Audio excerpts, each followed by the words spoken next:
Olá, tudo bem? Ah, vamos continuar aqui nossas videoaulas, porque a quarentena tá aí, ó. Pau. Fica em casa, com sua família, bote suas leituras em dia, viu, galera? Por favor, pode ver série também, ver um filmezinho, mas lembra das leituras, tá bom? Sempre lembre de beber muita água, ó. Hidratar é bom. Hum, Pois é. Então, hoje a gente vai falar, vamos dar continuidade aqui, a gente vai falar um pouquinho sobre romantismo prosa, tá bom? Depois a gente vai disponibilizar o material para vocês, mas para hoje é isso aí. Bom, a gente falou do romantismo, né? Tanto o romantismo, depois o romantismo e poesia, a gente vai falar um pouquinho hoje mais da prosa. Lembrando que eles aconteceram de forma contemporânea, né? Não foi uma coisa depois a outra. Na verdade, o romantismo em prosa, ele teve até, em alguns momentos, ele foi mais marcante, mais influente do que a poesia romântica. A prosa romântica, ela conseguiu envolver até mais o público do que a própria poesia. Mas eles andaram juntos e tiveram seus méritos juntos também. Na verdade, o romantismo é um momento, né, de transformação do público leitor brasileiro. Quando, e aí a gente tem que entender, o público, se você vai pensar, que público? O público que tinha acesso à educação, que sabia ler, que tinha acesso aos livros. Então a gente não está falando das classes lá menos favorecidas, a gente está falando de uma classe privilegiada da sociedade. O Brasil é um país que é recém-independente, né? Que tentava se impor, se estabelecer como nação, como império, né? Cheio de acontecimentos estranhos, né? De imperadores com 14 anos, regência una, regência trina, para muita coisa, né? O Brasil não é para amadores, vocês sabem disso, né? Nunca foi e nunca será. Então, a gente vê que o Brasil estava naquele momento de uma transição e o público também mudava seus costumes. A gente pode dizer que há um avanço na forma de ver a literatura e de que a arte entra no contexto social brasileiro. Para falar disso, de forma bem breve, eu peguei um trecho aqui de um livro, né, que é um livro que é uma verdadeira bíblia para quem é estudante do curso de letras, mas na minha época, né, que é a História Concisa da Literatura Brasileira, do professor Alfredo Bose, da USP. Né? E é interessante que é, ele fala uma coisa aqui sobre o romantismo, né? sobre esse começo, por assim dizer, desse momento. Então, eu queria só mostrar para vocês aqui o que ele fala é, é, desse toque. Ele fala assim, ó, o romance a gente vê aí a narrativa, não é a história de amor, o romance como um todo.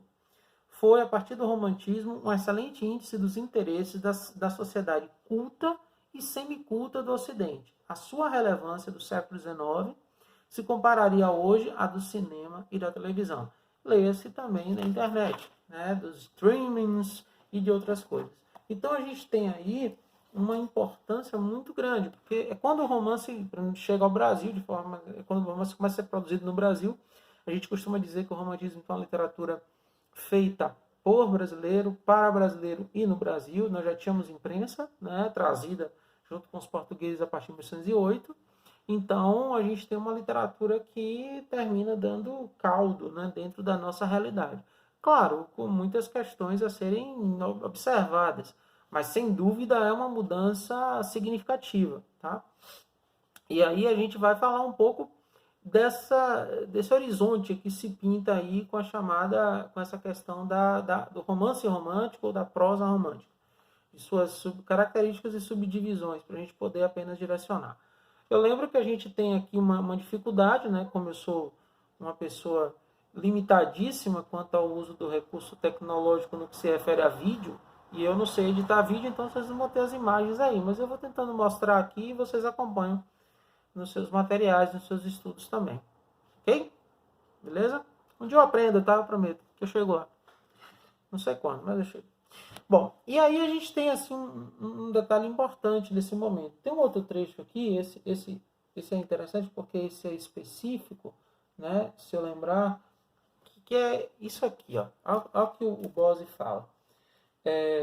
O romance romântico brasileiro dirigia-se a um público mais restrito do que o atual. Observe. eram moços e moças provindos das classes altas e excepcionalmente médias. Eram os profissionais liberais da corte ou dispersos pelas províncias. Eram, enfim, um tipo de leitor à procura de entretenimento. Olha essa palavra como ela é importante da gente contextualizar naquele tempo, né? Que não percebia muito bem a diferença de grau entre um Macedo e um Alencar urbano. Para esses devoradores de folhetins franceses, que era o que tinha, né, antes dos brasileiros, divulgados em massa a partir de 1830, 1840, uma trama rica de acidentes bastava como pedra de toque do bom romance. Então, o que acontece, gente? O romance romântico ele atende a essa demanda, né? Há também uma época, nessa época também chamados romances de sensação. Eram romances até eróticos, historietas pequenas, mas que causavam maior furor na sociedade, as pessoas procuravam. Então eu acho importante entender, se a gente pensar bem, que o boom do romance, do romantismo no Brasil se dá a partir de A Moreninha, do Joaquim Manuel de Macedo, a gente precisa entender um fenômeno da prosa romântica brasileira, que foi o folhetim. Bom, numa época em que, apesar de já ter imprensa, a dificuldade para se rodar um livro, para se imprimir um livro e fazê-lo chegar às livrarias e ao alcance do leitor era muito grande, o folhetim era uma ótima forma de difundir essa obra, por vários motivos. O que era a ideia do folhetim? O autor, né, obviamente, fazia sua obra em capítulos e as publicava nos jornais, mais de maior circulação da época. A periodicidade aí tem muito a ver com a necessidade, com o interesse de cada um. Poderia ser diariamente, poderia ser uma vez por semana, depende de como o público responde, de como ele tem condição de bancar isso, né? Aí, claro, há que se ver, né, estudos sobre isso, que eu no momento não conheço, mas assim, de qual era o impacto econômico disso. Mas o fato é, os livros eram publicados por capítulos, né, nesses folhetins, por assim dizer, e a cada semana ou a cada dia saindo um capítulo, a pessoa ia acompanhando. Isso lembra o que, galera? Lembra aí? Telenovela, né? As séries hoje, Netflix, né? Essas coisas, né? Que estão muito em voga. E aí as pessoas vão acompanhando, né? Tudo bem que hoje se maratona as séries, mas existe ainda aquelas séries até na TV fechada que vão uma vez por semana divulgando, né? E a gente vai acompanhando até com uma certa expectativa. Então os folhetins tinham essa mesma lógica, né? Importante de difusão. Todos os streams também nessa mesma batida. E aí esses folhetins eles deram origem às primeiras obras mais impactantes. Depois essas obras eram recolhidas, né, e publicadas como obras e iam para as livrarias. Mas o que marca esse tempo é essa proliferação de um público leitor, que, como a gente viu na fala do Bose, era um leitor de muita obra estrangeira, principalmente francesa, na época, que estava super em voga, na inglesa também, mas francesa. E aí surge uma literatura nacional, com temas que dizem respeito à nossa realidade nacional. E que naturalmente vão despertar um interesse maior da população. Por quê? Porque ela vive isso, né? E, digamos, de boa qualidade. Nós temos grandes escritores, né, de uma qualidade reconhecida. Claro que hoje, quando você pega romances da época para ler, há um choque com a linguagem, com a abordagem, com a maneira como se conduz. Isso é natural. A gente está num mundo muito mais dinâmico, né, em que a própria linguagem se modificou muito rapidamente. Então, às vezes, a leitura de um livro do século XIX vai causar um certo impacto em relação à linguagem, em relação aos temas, entre outras questões. Mas é muito bom. Eu costumo dizer o seguinte, que a melhor forma de você aprender a história da vida privada, principalmente, é através da literatura. Porque ela registra, ela capta coisas que a história oficial não dá conta de captar. Então é o modo de se vestir, de falar, como eram as casas, como eram as relações. Então isso é muito legal, né? Muito, muito bom. Então, vamos falar então dessa... Então, esse é o folhetim, a primeira coisa. Então, a gente vai falar um pouco das características da prosa romântica, para depois falar um pouco dessas modalidades. Bom, o que a gente marca na prosa romântica que é importante? Primeiro, a ideia da linearidade. A prosa romântica, a gente falou quando a gente falou da poesia, que o romantismo é tido como a arte da burguesia. E o gosto burguês pela arte não é como é hoje, que é sofisticado. Naquele momento era um gosto mais simplificado, mais simples, né? Então, as histórias, elas precisavam ser contadas com muita simplicidade. E como se alcançar essa simplicidade, galera?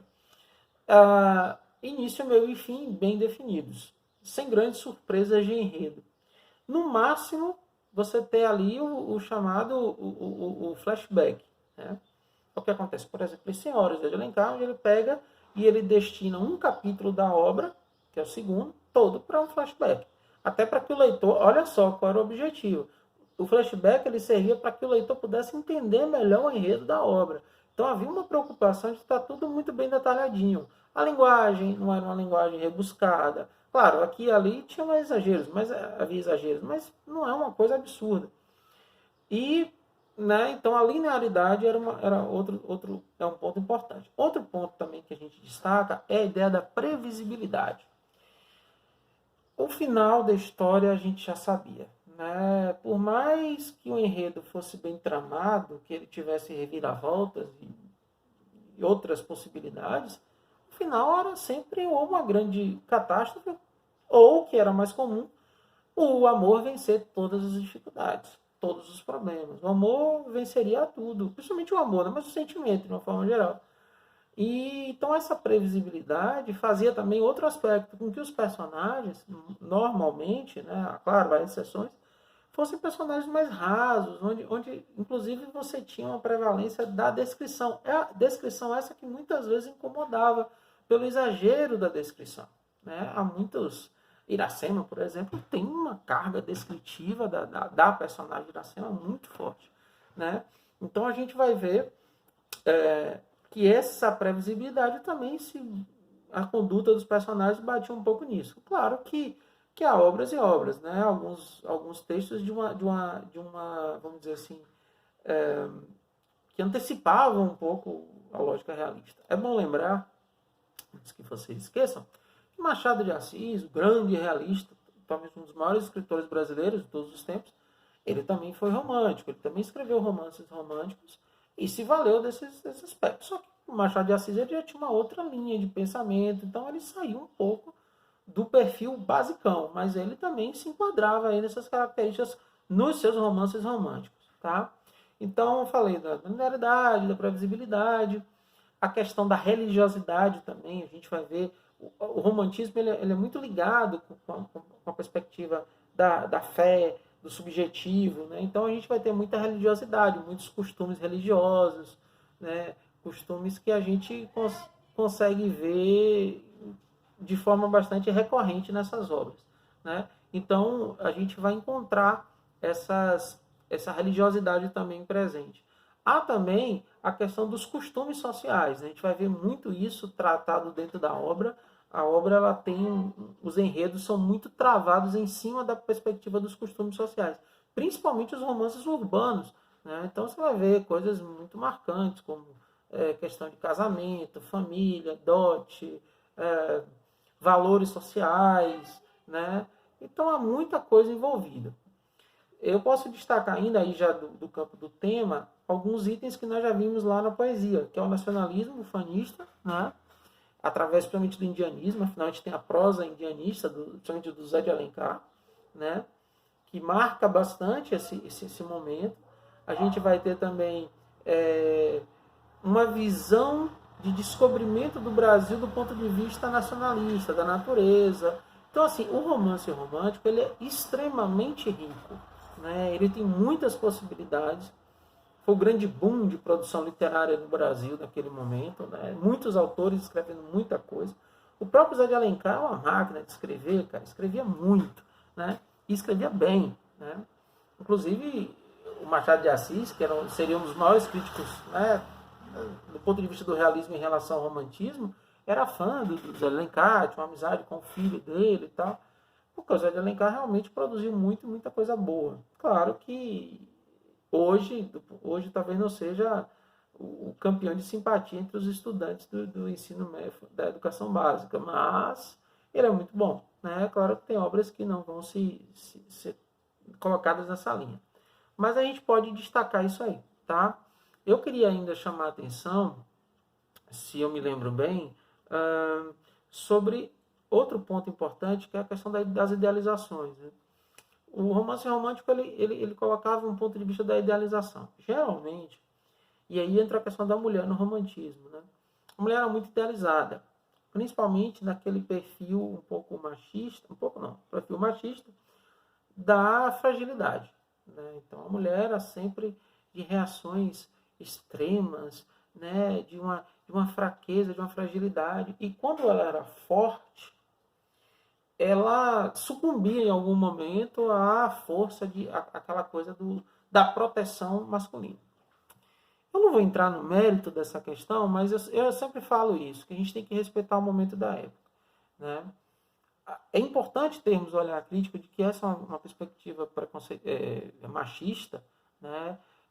Mas é importante entender que aquele era o padrão da época e que a literatura ela é um farol, ela é um espelho do seu tempo. Então, não imagino que fosse tão diferente assim, não.